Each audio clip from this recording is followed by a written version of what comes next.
Hello friends, welcome to Medipulse nursing academy. आज मैं आपके लिए लेकर आया हूँ एक छोटा सा एमसीक्यू सेशन जिसमें आपके जो भी नर्सिंग एग्जाम्स के थ्योरेटिकल कॉन्सेप्ट हैं उसको एनालाइज करने में आपकी मदद होगी। चलो अपन वन बाय वन शुरू करते हैं। First question, normal duration of pregnancy. Normal duration of pregnancy is 40 weeks और 280 days. C is the right option. Next, Hegar sign indicate. Hegar sign indicates pregnancy. B is the right answer.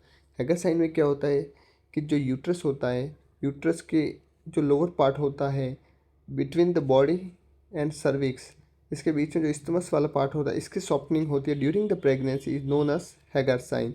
एक condition होती है जब cervix की softening होती है pregnancy में, और उस कंडीशन को कहते हैं अपन गुडल साइन। नेक्स्ट है normal fetal heart rate. Normal fetal heart rate is 110 to 160 beats per minute. C is the right option. Next, antidote of MgSO4 toxicity. Antidote of MgSO4 toxicity is calcium gluconate. C is the right option. MgSO4 toxicity जब भी होगी तो first एक clinical sign देखने को मिलेगा कि अपने जो डीप टेंडन रिफ्लेक्स है वो लॉस हो जाएंगे। डीप टेंडन रिफ्लेक्स लॉस हो जाएंगे, ये फर्स्ट क्लिनिकल साइन देखने को मिलेगा और यहाँ से क्वेश्चन बनते रहते हैं। नेक्स्ट, जब भी एमजीएस को टॉक्सिसिटी होगी तो अपन एंटीडोट देंगे कैल्शियम ग्लूकोनेट। कैल्शियम ग्लूकोनेट कितना देंगे? 10 ml देंगे, 10 ml, और उसकी कॉन्सेंट्रेशन भी होगी 10%, और इसको देंगे 5 to 10 मिनट्स में स्लो आईवी इन्फ्यूजन के थ्रू। चलो इसके साथ आगे बढ़ते हैं अपन। Most common cause of PPH. PPH means postpartum haemorrhage after the delivery of baby, continuous uterine bleeding from maternal genital tract, it is known as PPH. PPH का most common cause होता है uterine atony और atonic uterus. B is the right option. Generally क्या होता है कि after the delivery of baby, यहाँ से जो ब्लड वेसल होती है वो रप्चर हो जाती है, और जब भी ब्लड वेसल रप्चर होगी तो यहाँ से कंटिन्यूस ब्लड फ्लो होगा, कंटिन्यूस ब्लड फ्लो होगा, और उसकी वजह से होगा पीपीएच। और पीपीएच को बचाने के लिए अपन एक नॉर्मल मैकेनिज्म होती है अपने बॉडी में, उसमें क्या होता है कि just after the delivery uterine contraction again restart होंगे, तो इसमें क्या होगा, जो भी रप्चर्ड वेसल होगी यहाँ पे प्रेशर पड़ेगा, और रप्चर्ड वेसल्स पे जब प्रेशर पड़ेगा तो यहाँ से ब्लीडिंग बंद हो जाएगी। और इन केस जब यूट्रस की टोन लॉस हो जाती है, यूट्राइन अटोनी हो जाती है, तो कंटिन्यूस ब्लीडिंग होती रहेगी, और कंटिन्यूस ब्लीडिंग होगी तो उस कंडीशन को कहेंगे पीपीएच, और most common cause of PPH uterine atony. Next, Apgar score is assessed. Apgar score assessed 1 minute and 5 minutes after birth. Just after the birth एक तो करेंगे जस्ट आफ्टर फर्स्ट मिनट पे करेंगे, और उसके बाद करेंगे 5 मिनट। इन केस अगर 5 मिनट वाला अपगर किया है उसमें अपगर इसको <7 आ रहा है, तो अगेन करेंगे आफ्टर 10 minutes ऑफ बर्थ और after 5 minutes interval. Next, hormone that maintain pregnancy. Hormone that maintain pregnancy is progesterone. B is the right option. Progesterone क्या करता है?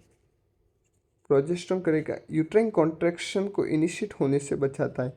जब भी यूट्राइन कॉन्ट्रैक्शन नहीं होंगे तो प्रेगनेंसी मेंटेन रहेगी, प्रेगनेंसी बनी हुई रहेगी, फीटस ग्रो करता रहेगा।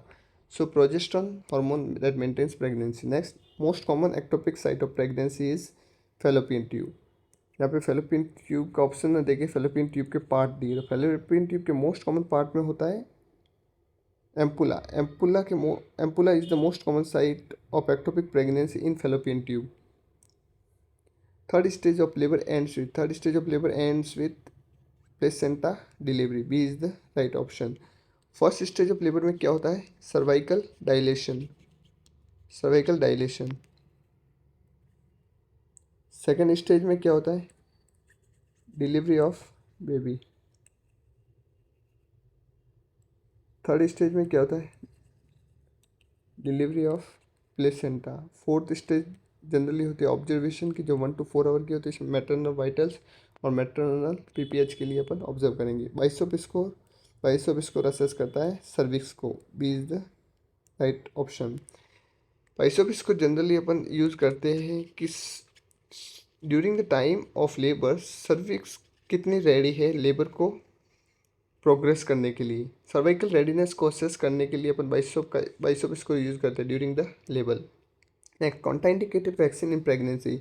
प्रेगनेंसी में हमेशा एक बात ध्यान रखना कि जितने भी लाइव एटेन्यूएटेड वैक्सीन हैं वो अपन नहीं देते। लाइव एटीन्यूएटेड यहाँ पे ऑप्शन में अपने पास एक है MMR, मीजल मम्स रूबेला। जो लाइव एटीन्यूएटेड वैक्सीन होते हैं इसको अपन कभी भी नहीं देंगे। नेक्स्ट है PIH, pregnancy induce hypertension, usually occurs after 20 weeks of pregnancy. C is the right option. Ideal pelvis for labor के लिए गायनेकोइड। C is the right option. Next जाएंगे अपन मिल्क इजेक्शन हार्मोन। यहाँ पे मिल्क इजेक्शन हार्मोन, यहाँ पे दो hormone का main role होता है। फर्स्ट तो होता है प्रोलैक्टिन। प्रोलैक्टिन का हमेशा याद रखना, प्रोलैक्टिन मिल्क प्रोडक्शन करवाएगा, कभी भी इजेक्शन में कोई रोल नहीं रहेगा। ऑक्सीटोसिन होता है जो पोस्टीरियर पिट्यूटरी के द्वारा रिलीज होता है, और ये क्या करता है, myoepithelial cell of mammary gland को कॉन्ट्रैक्ट करवाता है और वहाँ से milk let down reflex produce करता है। लेट डाउन रिफ्लेक्स के थ्रू मिल्क इजेक्शन होगा। So milk ejection hormone is oxytocin, B. Next lochia rubra last. यहाँ पे ऑप्शंस के according B is the right option. Lochia क्या होता है? लुकिया सर्वाइकल और वेजाइनल सिक्रेशन होता है। सर्वाइकल और vaginal secretion just after delivery, usually last for 1 to 14 days। इसके 3 पार्ट होते हैं। फर्स्ट होता है लुकिया रूब्रा, दूसरा होता है लुकिया सिरोसा, तीसरा होता है लुकिया एल्बा। लुकिया रूब्रा इसमें क्या होता है, 1 to 4 days के लिए रहता है। ये रहता है 5 to 10 days के लिए, और ये रहता है 10 to 14 days के लिए। इसमें कैसे वेजाइनल सिक्रेशन हो गए, रेड कलर के।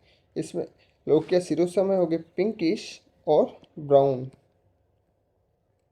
और लुकिया एल्बा इंडिकेट वाइट और yellow. Next question, normal AF term. AF means amniotic fluid. So normal amniotic fluid कितना होता है? The time of term is 800 to 1000। C is the right option. Next, presenting diameter vertex. जब baby labour के लिए progress करता है तो baby का प्रेजेंटिंग पार्ट होता है वर्टेक्स, वो पेल्विक ब्रिम के कौन से पार्ट पे जाके इंगेज होता है, और बेबी के प्रेजेंटिंग पार्ट की कौन सी डायमीटर रिप्रेजेंट करता है पेल्विक ब्रिम के साथ, तो होती है हम सब occipito bregmatic. B is the right option. Next question, best confirmation of pregnancy.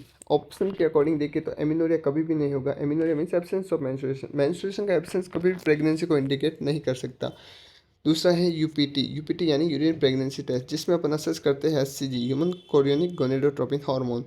और एक भी ऑप्शन है HCG, ये भी HCG को इंडिकेट करता है। HCG भी कभी कंफर्मेटिव नहीं होगा, क्योंकि HCG का लेवल भी इन्फ्लुएंस होता है ट्यूमर और मेलिग्नेंसी में, तो ये कभी भी प्रेगनेंसी को कंफर्म नहीं कर सकता। So C is the right option. UHG is the confirmative sign of pregnancy. Next, oxytocin used for. Oxytocin का रोल इनफर्टिलिटी में कुछ भी नहीं है। ऑक्सीटोसिन का रोल होता है फर्टिलाइजेशन वगैरह होने के बाद। दूसरा, कॉन्ट्रासेप्शन में भी ज़्यादा कोई रोल है नहीं, अबॉर्शन में भी ज़्यादा रोल है नहीं। So oxytocin generally use for induction of labour. ये तो हमेशा याद रखना ही है, जब भी लेबर के लिए कोई भी फीमेल आती है तो लेबर को इंट्रोड्यूस करने के लिए हमेशा ऑक्सीटोसिन देते हैं। ऑक्सीटोसिन क्या करवाएगा, यूटेराइन कॉन्ट्रैक्शन करवाएगा, और यूटेराइन कॉन्ट्रैक्शन हो गए तो लेबर इंड्यूस होगा, और लेबर इंड्यूस करवाने को ही कहते हैं induction of labour. Next, placenta previa presents with. Placenta previa क्या होता है? प्लेसेंटा प्रीविया, इसको थोड़ा सा अपन अच्छे से पढ़ेंगे, यहाँ से क्वेश्चन बनते हैं। APH मीन्स एंटीपार्टम हेमरेज, यानी कि bleeding from the genital tract before delivery of baby is known as APH। इसके 2 पार्ट होते हैं, एक तो होता है प्लेसेंटा प्रीविया, एक होता है एब्रुप्शियो प्लेसेंटा।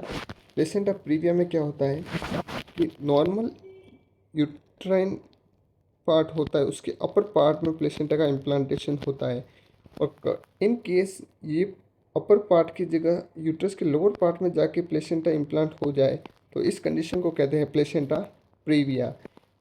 इस कंडीशन में क्या होता है कि प्लेसेंटा का इम्प्लांटेशन सिर्फ लोअर पार्ट में होता है, लेकिन इम्प्लांटेशन प्रॉपर होता है। सो पेशेंट को पेनलेस ब्लीडिंग होगी, ज़्यादा पेन वगैरह नहीं होगी, पेनलेस ब्लीडिंग होगी। ये इसका क्लासिकल साइन है थोड़ा। B, so B is the right option. दूसरा पार्ट है एब्रूप्शो प्लेसेंटा। एब्रूप्शो प्लेसेंटा में क्या होता है कि प्लेसेंटा का इम्प्लांटेशन तो नॉर्मल अपर यूट्राइन सेगमेंट में ही होता है, लेकिन जो इम्प्लांटेशन हो रखा होता है उसका प्री मैच्योर सेपरेशन हो जाता है before the induction of labour. So ये यहाँ से सेपरेट जब भी होगा तो यहाँ से ब्लीडिंग करेगा, और ब्लीडिंग करेगा तो ये यूट्राइन वॉल से सेपरेट हो रहा है तो यहाँ पर पेनफुल ब्लीडिंग होगी। ये डिफ्रेंशिएट करने के लिए अच्छा फैक्टर है। पेनलेस ब्लीडिंग होगी प्लेसेंटा प्रीविया में और पेनफुल ब्लीडिंग होगी एब्रूप्शो प्लेसेंटा में। मैं आशा करता हूँ कि आपको ये वीडियो पसंद आया होगा, और अगर पसंद आया हो तो इस वीडियो को लाइक करके जाए, कमेंट करके जाए और शेयर करके जाए, और अपने चैनल को सब्सक्राइब कर दें। और इसी के साथ मिलते हैं अपन